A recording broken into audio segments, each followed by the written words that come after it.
12월 둘째 주는 세계적으로 지키는 성서 주일입니다.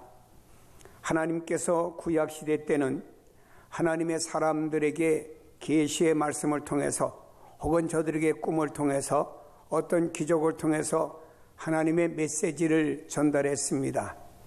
그리고 하나님께서는 구약의 유대인들을 통해서 모세를 통해서 율법서를, 선지자들을 통해서 선지서를, 다윗과 솔로몬을 통해서는 시가서를 기록함으로 구약의 성경을 기록하게 만들었습니다.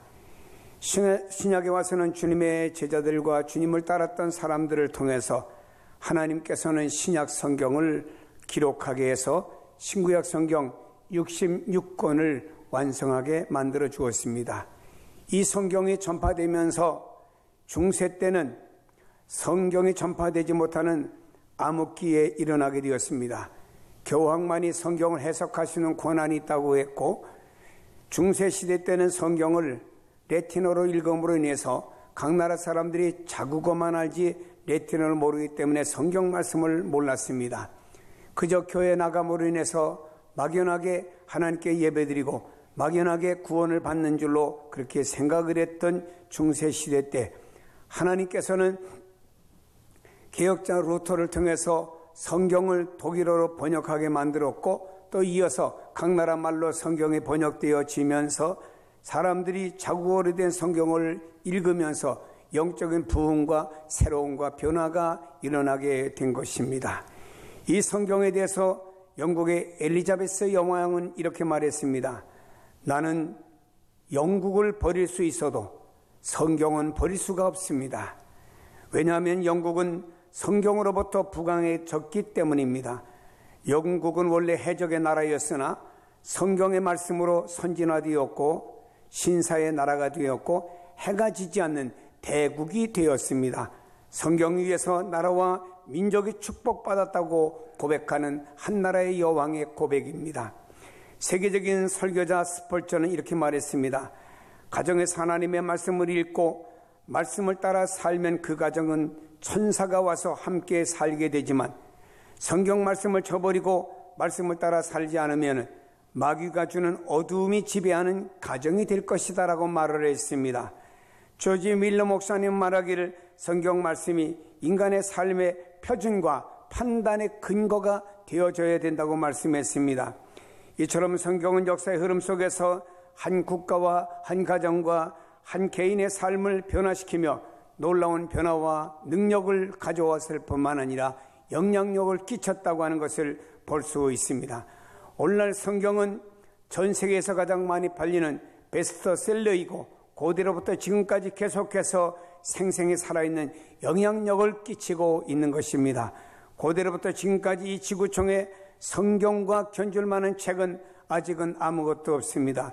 그것은 다른 어떤 책도 가지지 못한 성경만이 독특한 비밀이 있기 때문에 이전에도 지금도 미래에도 성경만한 책은 나올 수가 없을 것입니다. 오늘 본문에서 우리는 그 말씀을 좀 찾아보아야 됩니다. 먼저 이렇게 말합니다. 성경은 하나님의 감동으로 된 것으로 라고 말씀하고 있습니다. 하나님의 감동으로 기록되어졌다라고 말씀합니다. 하나님의 감동이라는 말은 다른 말로 표현하면은 하나님의 영감이라 이런 말입니다. 시인이라는 시인들은 말이에요. 우리가 평범하게 지나는 일상생활의 모든 것을 영감을 받아서 일반 사람이 보지 못하는 독특한 의미를 제공해 주는 사람이 시인들 아닙니까? 어떤 사람이 시를 읽다가 보면은 나무 의자에 이런 의미가 있구나. 무심코 지나쳤던 나무 의자를 다시 쳐다보게 되는 이런 내용의 내용들이 있습니다. 시인들은 말합니다.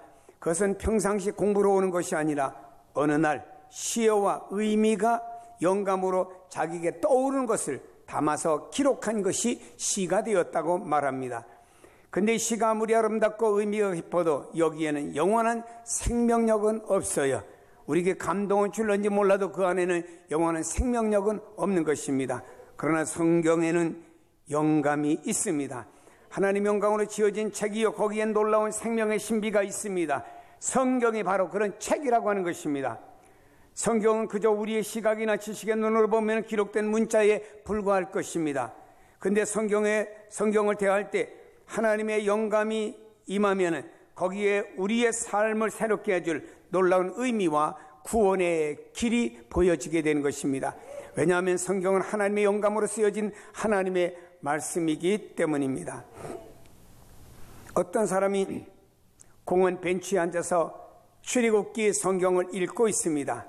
하나님께서 홍해를 갈라서 이스라엘 백성들을 구원시켜 건너가게 했습니다. 근데 물이 갈라진 그 물로 애국 군대가 다시 또 쫓아올 때 물이 다시 합해져서 애국 군대를 수장시켰다.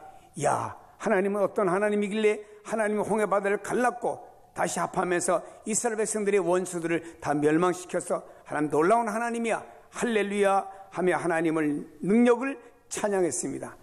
이 소리를 높여 찬양하면서 그가 박수를 칠 때 마침내 그 길을 지나던 성경 비판학자가 그 모습을 보고 다가와서 무슨 일이냐고 묻게 되었습니다.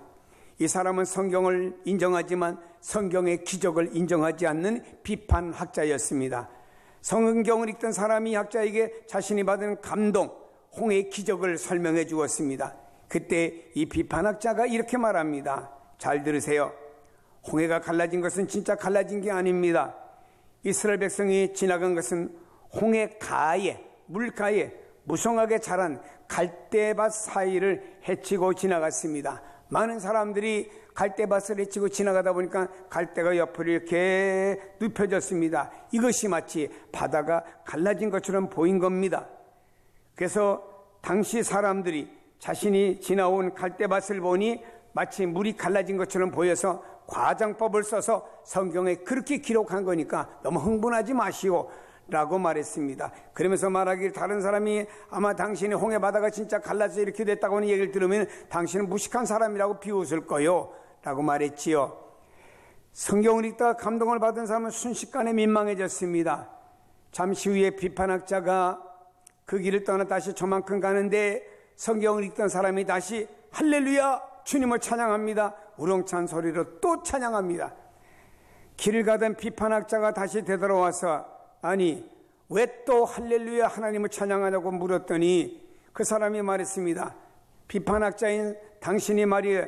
내게 들려준 얘기를 가지고 가만히 생각해 봤는데 그래요.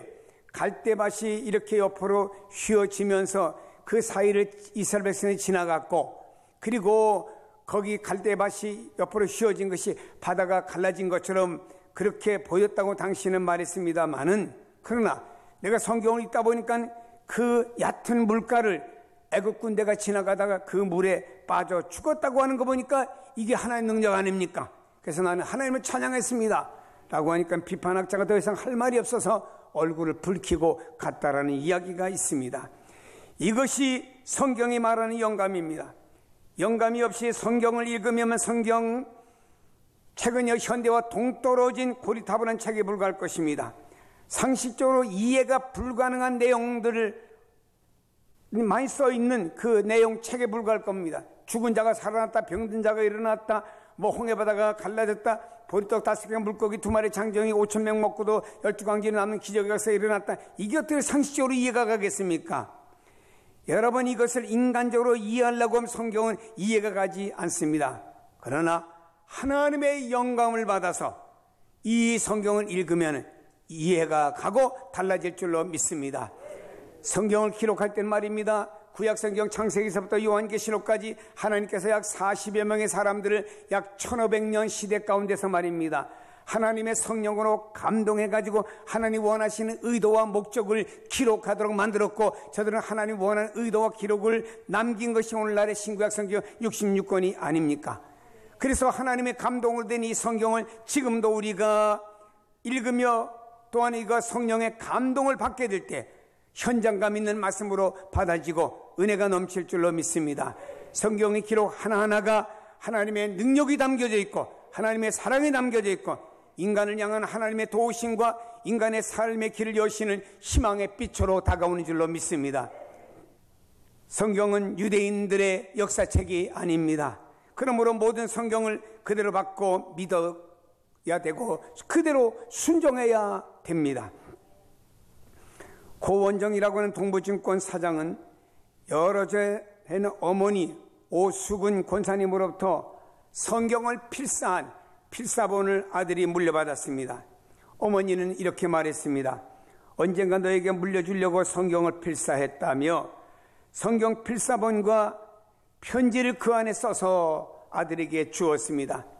편지에는 내가 열심히 신앙생활하는 모습을 보니 정말 기쁘구나. 믿음으로 굳건히 이어가기를 바란다 라는 편지와 함께 성경 필사본을 어머니로부터 받았기 때문에 이 아들은 어머니가 친히 한자 쓴 필사본을 보물로 간직하며 그 성경을 품고 있었습니다. 얼마 뒤에 고원정 사장의 그 딸이 미국으로 유학을 갔습니다. 아버지는 또 이 딸에게 물려주려고 성경을 쓰기를 시작했습니다. 어머니에게 배운 그대로 이 아들은 성경을 또 필사한 것입니다. 딸은 미국으로 건너갔습니다.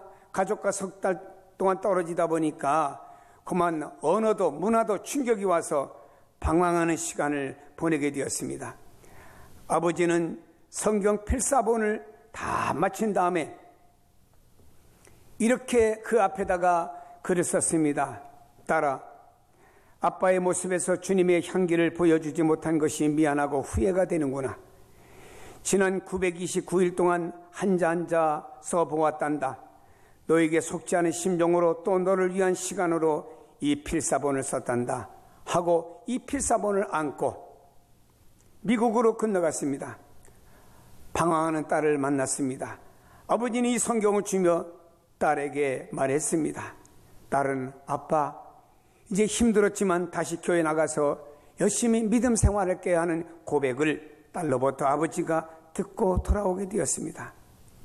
부모가 자녀에게 물려줄 수 있는 가장 큰 유산은 성경 말씀을 가르치는 교육인 것입니다.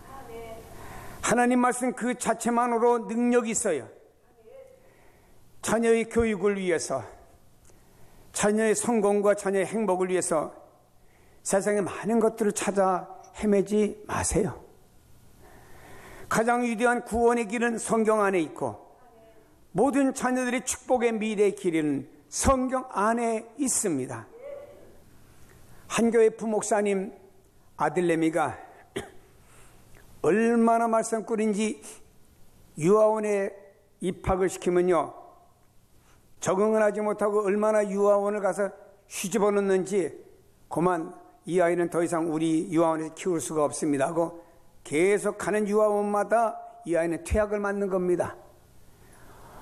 엄마가 고민하다가 이 아이에게 구약 잠언서를 집에서 데리고 읽게 만들면서 잠언서를 암송시키도록 했습니다. 이 아이는 얼마의 시간이 지나서 구약 잠언서 31장을 이 아이가 다 암송을 했어요. 이 아이가 초등학교 들어갔습니다. 이 아이는 학교를 갔다 하면 제일 먼저 초등학교 1학년 학생이 제일 먼저 성경을 30분 읽고 그 다음에 숙제를 하는 아이로 변화되었습니다. 무엇이 이 아이를 변화시켜 주었습니까? 성경입니다. 부모가 자녀가 멀리 있던 가까이 있던 성경을 읽는 걸 확인하십니까? 너 얼마나 성경을 읽고 있느냐? 아니, 성경을 안 읽었으면 하루에 얼마씩이라도 성경을 읽어라라고 부모가 체크해 주고 있습니까? 혹이라도 부모가 그 아이들에게 문자를 보내면서 난 성경 어느 구절을 읽다가 이렇게 감동을 입었단다, 나는 이 말씀에 참 큰 은혜를 받았어라고 하는 문자를 보낸 부모님들이 계시는지요?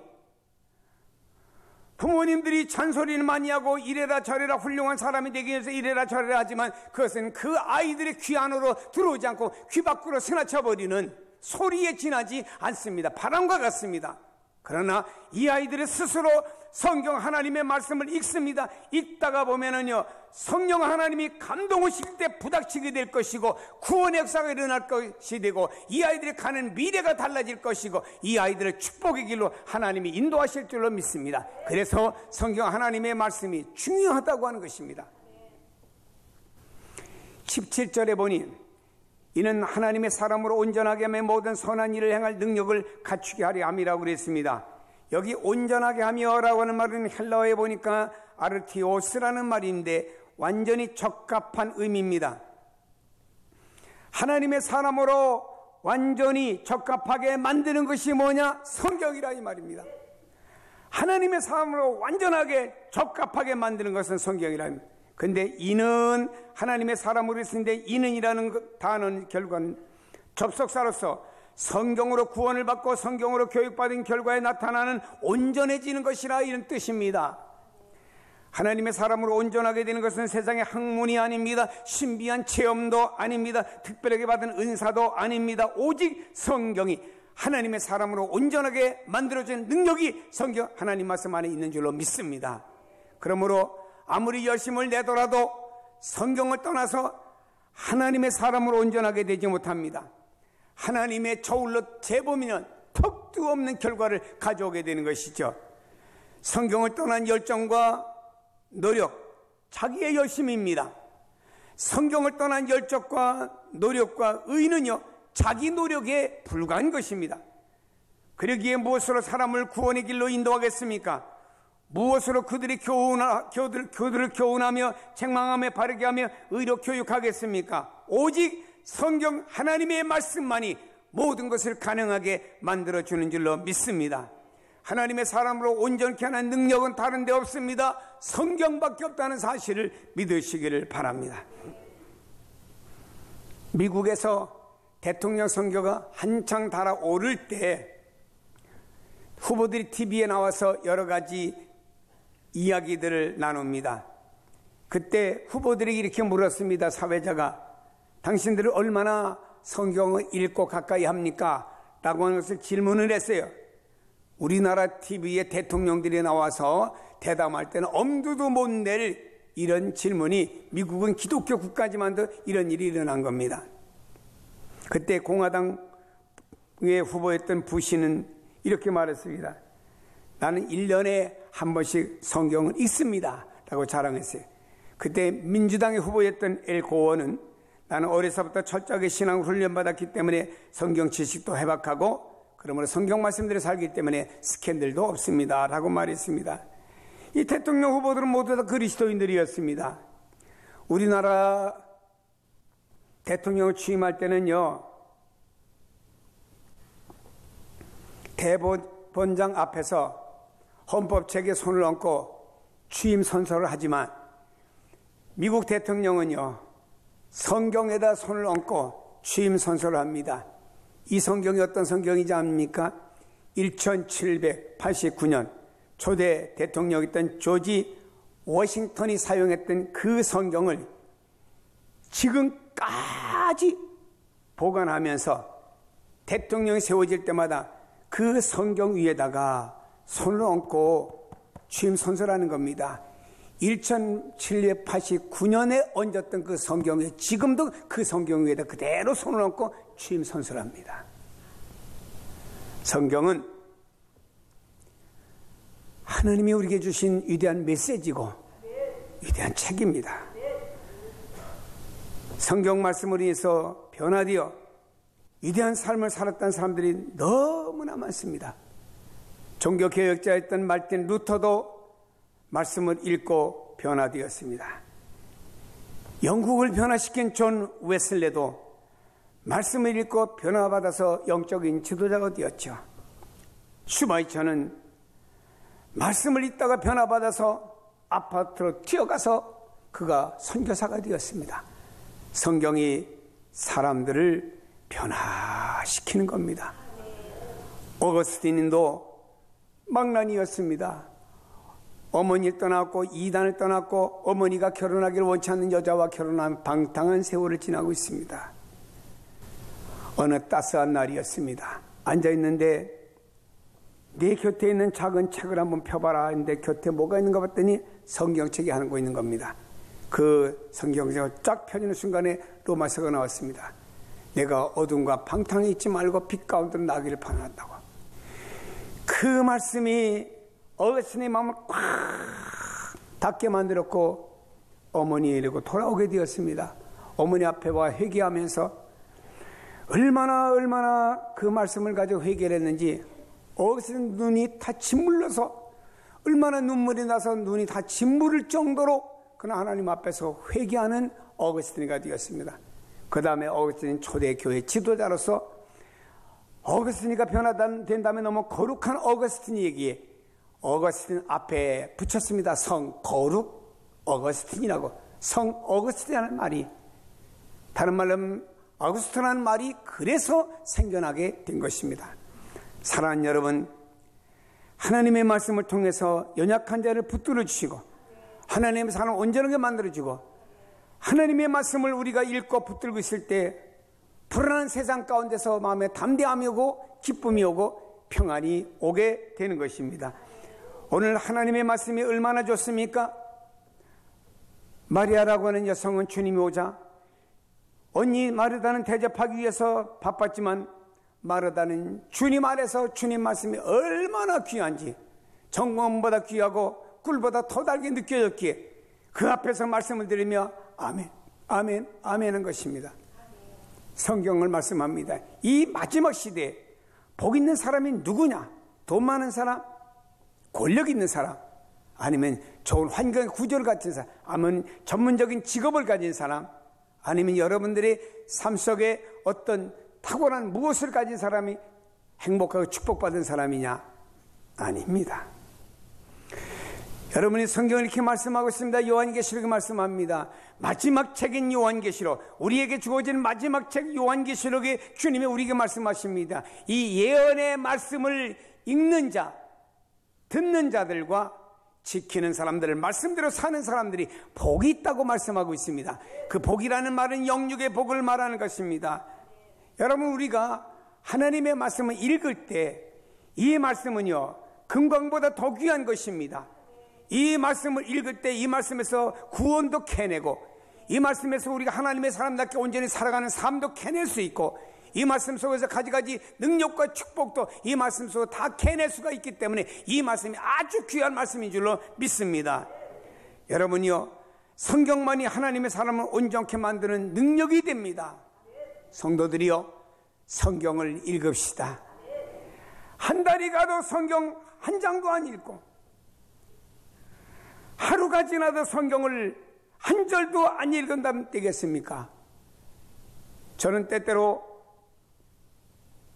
과거에 혼자 미국 집회 때문에 갈 기회가 있어서 갈 때 보면 심심하잖아요. 비행기 안에서 영화도 보고 쉬기도 하지만 그러나 요즘은 얼마나 좋은 시대인지 몰라요. 여행 갈 때 이 성경 찬송 안 가져가도 되더라고요. 왜냐? 스마트폰 안에 성경 찬송 앱으로 깔아버리면요 성경을 치니까 성경이 다 나옵니다. 이 성경의 해석을 듣고 싶으면 해석도 쫙 나옵니다. 그러면 그걸 쳐가지고 계속 비행기 안에서도 말입니다. 성경 읽으면서 넘기면서 하나님의 말씀을 가까이 대하다 보면은 어느 채 1시간이 지나고 2시간이 쉽게 지나가는 것을 느껴보게 됩니다. 이렇게 좋은 시대에 스마트폰을 갖고 다니면서 수없는 전화하고 수없는 문자를 확인하고 수없이 많은 사람과 소통을 하면서 그 스마트폰 안에 성경 찬송 앱이 깔려있지 않다든지 깔려있어도 읽지 않으면 이건 무용지물이 되어져 버리고 마는 것입니다. 깔아놨는데 여러분들이 읽지 않고 사용하지 않으면 얼마 있다 뜹니다. 사용하지 않는 앱은 지우시기 바랍니다. 지우겠습니까? 읽겠습니까? 여러분, 우리가 어느 상황 속에서 얼마든지 하나님 말씀을 대할 수 있잖아요. 어떤 사람이 방송에서 그런 얘기하는 거 제가 지난 금요 예배 때 얘기했습니다. 자기는 점심을 금식한답니다. 그는 금식해서 좋고 점심을 굶으니까 다이어트가 돼서 좋고 그리고 점심 굶는 그 1시간 동안 직장에 앉아서 성경을 읽는답니다. 그게 성경 읽어서 좋고 텔레비 시간 줄이세요. 여러분 삶 속의 시간을 할애하세요. 매일 성경을 읽으세요. 매일 성경을 읽으세요. 자녀들에게도 성경 읽으라고 잔소리 좀 하세요. 부모가 체크를 좀 하세요. 얼마나 읽었는지. 부모가 또 체크해 보세요. 그 성경 읽다가는 뭘 깨달았느냐 한번 퉁 물어보세요. 그럼 그 아이들이 그 말씀에서 적용을 할 겁니다. 부모가 자녀에게 말입니다. 이 하나님의 말씀을 읽고 받은 바 또 새로워진 걸 가지고, 야, 나는 하나님 말씀 읽다가 이 말씀에서 이런 은혜를 받았단다 하고 아이들에게 이야기를 해주면 아이들과 좋은 소통의 이야기거리도 되지 않겠습니까? 성경만이 하나님의 구원을 인도하고, 성경만이 하나님의 사람을 온전하게 만들어주고, 성경만이 어떤 환난이나 곤고나 역경 속에서 우리를 변화받고 이기게 만들어주고, 성경만이 우리를 축복의 통로로 이끌어주며, 성경만이 우리를 하나님의 사람을 더 온전케 만들어주는 줄로 믿습니다.